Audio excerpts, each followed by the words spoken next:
I don't think you can hear it, but I can hear it.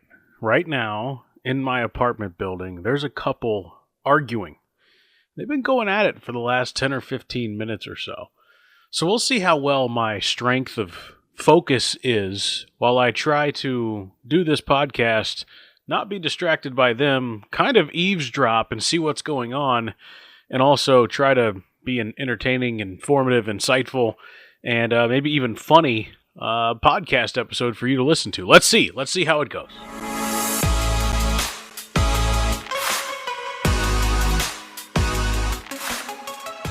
Hi, hello, and welcome in to the Ball Don't Lie podcast. My name is Austin Elmore. This is episode number 167 of the Ball Don't Lie podcast, and to be quite frank, I'd rather talk about the couples drama, the relationship problems that are going on inside my building right now than I would talk about the Bengals. There's, again, a lot to talk about for a second straight week.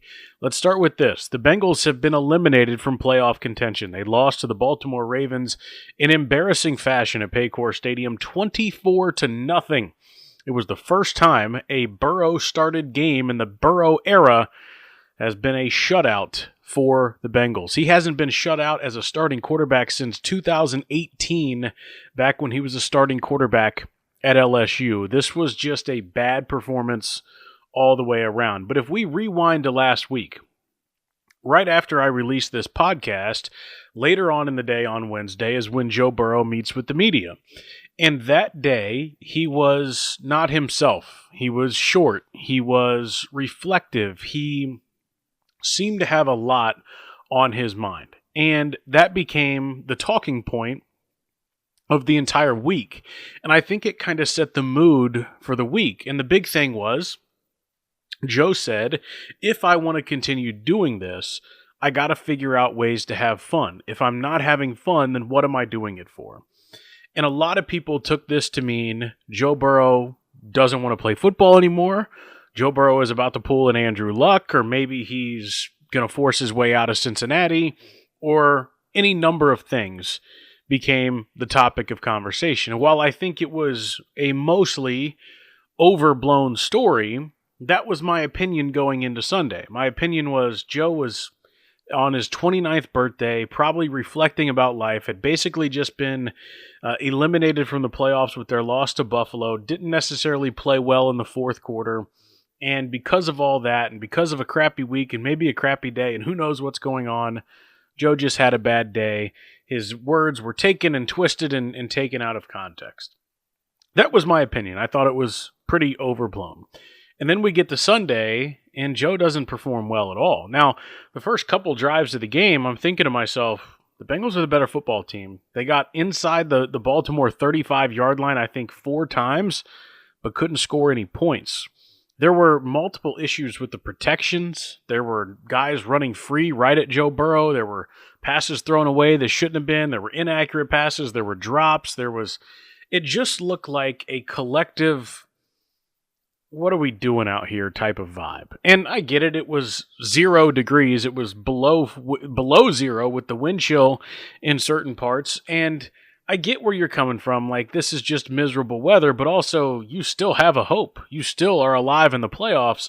Why are you playing this poorly? And it made me wonder if whatever was on the mind of Joe Burrow during the week carried into the game on Sunday, because that was the worst game, one of the worst games he's ever played as a Cincinnati Bengal, and you could make the argument it was the worst game altogether. And so whatever's going on with Joe, whether it's football or non-football, and he said it's all of the above, there's clearly some sort of impact now being had on his play on the field. And Joe did clarify after the game that his comments Wednesday had nothing to do with Cincinnati or the team, and that he reiterated his confidence in Zach Taylor and in Duke Tobin and the organization as a whole as a place where he feels confident in those people. He also told Aditi Kinkhabwala of CBS Sports that he feels like his voice is heard. He has strong opinions. He's not afraid to share those opinions, and he feels like his voice is heard on those matters. And so if that's the case, I think there's probably something going on in Joe's personal life that might be having a negative impact on him from a football standpoint. I'm not putting all of this on football, but I don't know Joe. I'm not going to pretend to know Joe. I don't know what's going on in his life, but clearly this is uncharted territory for Bengals fans. We haven't seen Joe look like that or talk like that or act like that, and we certainly haven't seen him play like that in big games. Think back to just a couple of weeks ago after Thanksgiving. This was a guy who was overcome with emotion 3 times in the post-game interview after the game, on the field with all his teammates in the turducken, in the locker room when he gets a game ball, and then at the press conference after the game as well. This was a dude that was overly emotional, and I think at the time we're all thinking, yeah, there's a lot going on here. You know, comes back, first game from injury, finds a way to beat the Ravens, Thanksgiving, blah, blah, blah, blah, blah. Plays great against Buffalo, except for 2 throws, and those 2 throws ended up costing him the game, and the Bengals defense obviously can't get a stop, and then they lose the way they do against Baltimore. So I wonder if it's this combination of whatever's going on in his personal life, coupled with this football team needs a lot of work, and he has to be perfect if they want any chance to win. That's not sustainable, and maybe it's all just kind of coming to a head all at the same time. So the Bengals lose to the Ravens. They're officially eliminated. They finish out the season at Miami, home against Arizona, and home against Cleveland. Zach Taylor said this week that Joe Burrow will start those 3 games, and the reason he gave for that was, well, we want to win. So let's shift the focus now to Zach Taylor. I think for the first time in the Zach Taylor era, it felt like to me that the Bengals quit on him on Sunday. And I'm going to give a little bit of it to the idea that Joe wasn't playing well, so they felt like, okay, we don't have a chance at all if Joe's not playing well. The weather was just brutal. I was there. It was not a fun environment to be in weather-wise. I left in the middle of the third quarter. It was so bad. And you could feel the season slipping away. But I really feel like over the 6-7 years that Zach Taylor has been the head coach of the Bengals, this was the first time I felt like they quit on him. And it made me wonder, when you experience the type of day that they did, getting embarrassed at home, getting shut out at home, all the nonsense with the snow, all the national media all week being all up in their ass about this Burrow thing and Carson Palmer 2.0 and Andrew Luck 2.0, it made me wonder if that was the type of game that could be a fireable offense, that could be a tipping point for Bengals ownership. Well, we found out this week something that nobody really knew. It was reported by Paul Dehner Jr. of The Athletic that Bengals head coach Zach Taylor doesn't have 1 year left on his contract. He has 2. We knew that Zach signed a contract extension after the 2021 season where the Bengals went to the Super Bowl. What we didn't know is that Zach signed a contract extension in 2022 after the Bengals went to the AFC Championship game. My assumption is that that was another raise and just a year added on for Zach because the Bengals were so pleased with that performance. Now, that 2022 team, really good, maybe even better than the 2021 team, but they just couldn't come up big late in that game in Kansas City. The 2023 team, I think, was pretty good too, but the Burrow wrist injury caused him to miss the last 8 games, and they just barely missed out on the playoffs. You look back at last year, MVP caliber season from Burrow, triple crown from Chase, but they were so bad defensively that they weren't able to overcome that bad defense, quite frankly, even though Burrow and Chase were playing hero ball all year, and you missed the playoffs again. And then this year, being the train wreck that it's been with the Burrow injury, with the Hendrickson injury, and the defensive struggles that we've talked about extensively on this podcast, that now makes it 3 years in a row without making the postseason. I think a lot of people look back to the Marvin Lewis era, and Marvin was let go after 3 straight years of not making the playoffs. And with 1 year remaining on Zach's contract, I think the narrative was maybe this is going to get so bad over the last 4 games, starting with that game against Baltimore, that the Bengals will actually fire him if he only has 1 year left on his deal. Well, he has 2, which basically means Zach Taylor is safe and Zach Taylor isn't going anywhere. What about Duke Tobin, the director of player personnel and the quote-unquote de facto GM? Well, according to Paul Dehner Jr., never in Duke Tobin's career with the Bengals, which goes back to 1999, has he had his job so questioned, his work scrutinized under the microscope. other than this year. Like, this has been the hardest year on Duke Tobin from an external standpoint. However, internally, that's not happening at all. Duke Tobin is basically a member of the Brown-Blackburn family, the ownership group of the Bengals. He's insulated. He's safe. He's not going anywhere, and the Bengals trust and believe in him and his player personnel department, the guys that got them into this mess. He thinks, and they believe, that Duke Tobin can get them out of this mess. So if Tobin is safe, and if Taylor is safe, is any head going to roll? The other option would be Al Golden, but after the bye week, the Bengals defense has made some tangible progress, which might be enough to save Al Golden's job.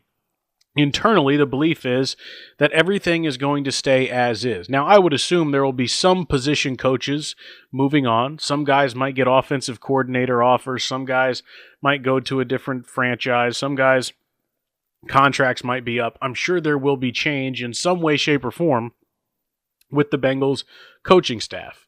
But I don't think the coordinators are going anywhere, and I don't think the head coach or de facto GM are going anywhere, which means the biggest question facing the Bengals this offseason is, if the people are not going to change, will the process change? If you're not going to change the people that are in place, the coach, the GM, whatever it might be, then what process, what part of your process are you going to change so that the obstacles that have hindered you for the last 2 or 3 seasons won't hinder you again in the future?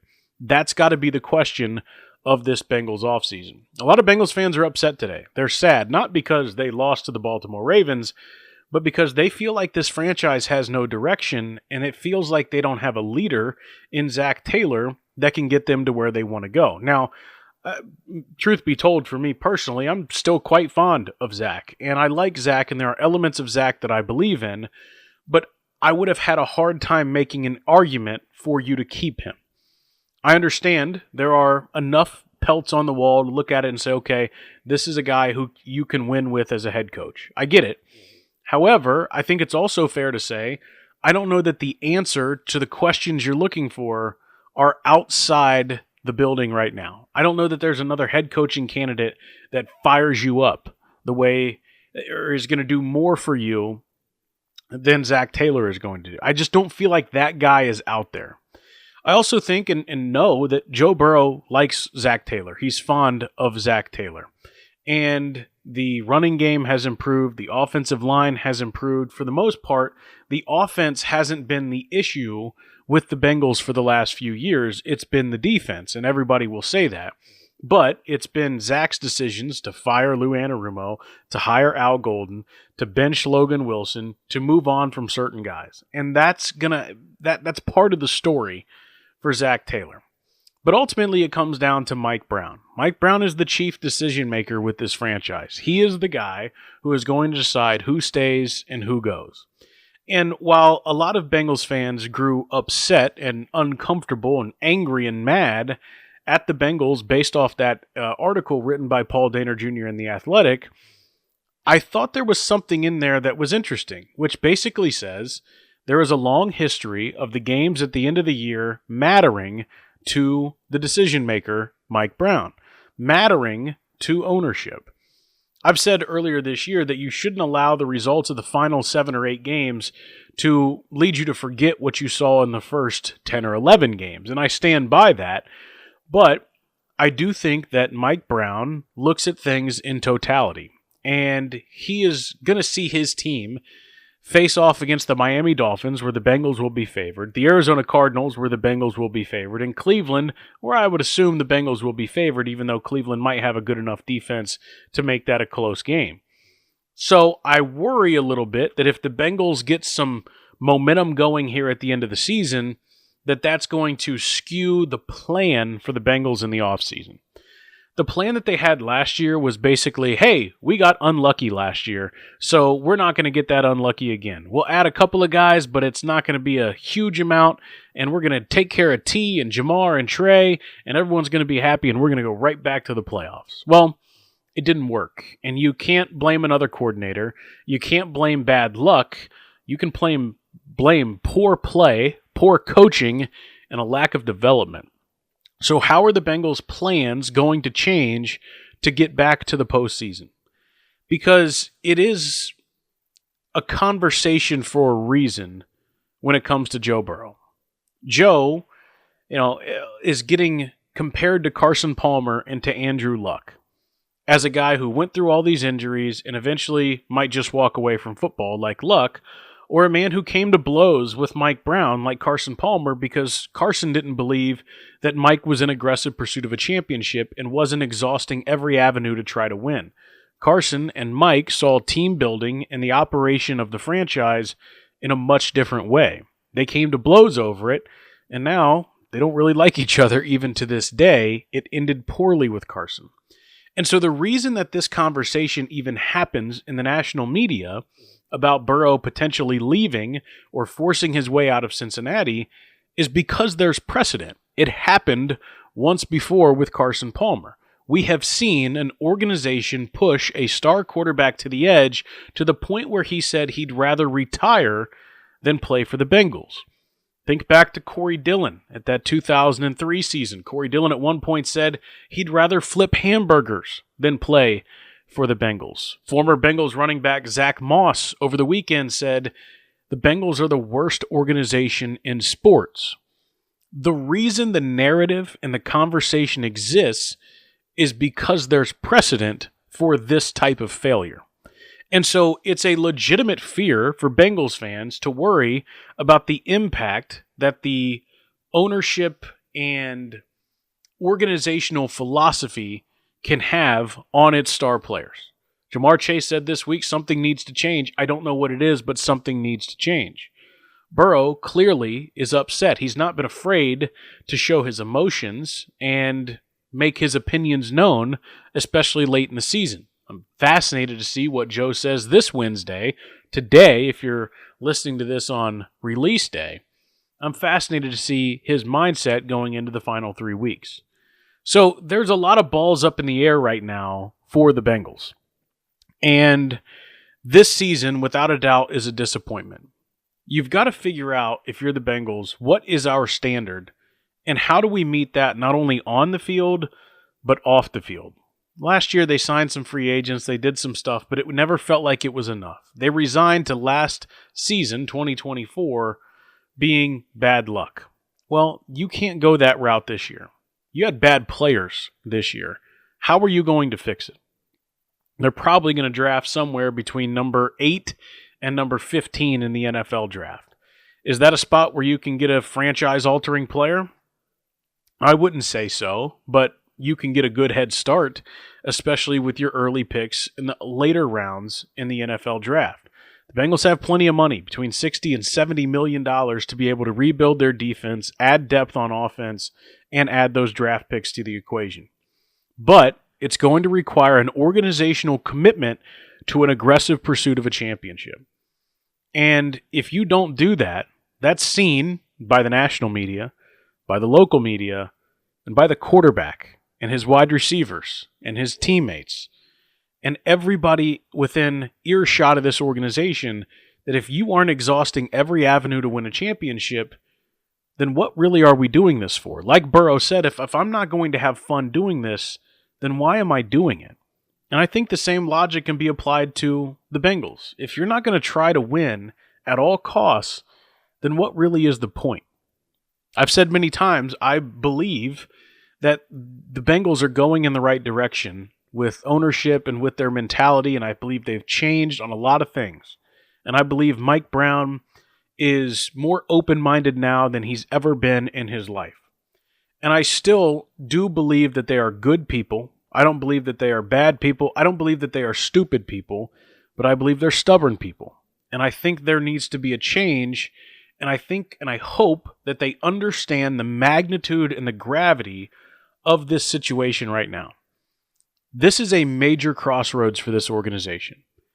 If Joe Burrow leaves at any point, and this team doesn't at least get back to the playoffs or back to a Super Bowl or an AFC championship game, if the right pieces aren't put around Joe Burrow, if there is a fundamental lack of commitment to excellence and to building a championship caliber roster, and Joe Burrow leaves here disgruntled, or Chase leaves here disgruntled, or if there's a trade request or a retirement or something that's all premature, there will be people that leave this franchise that never come back.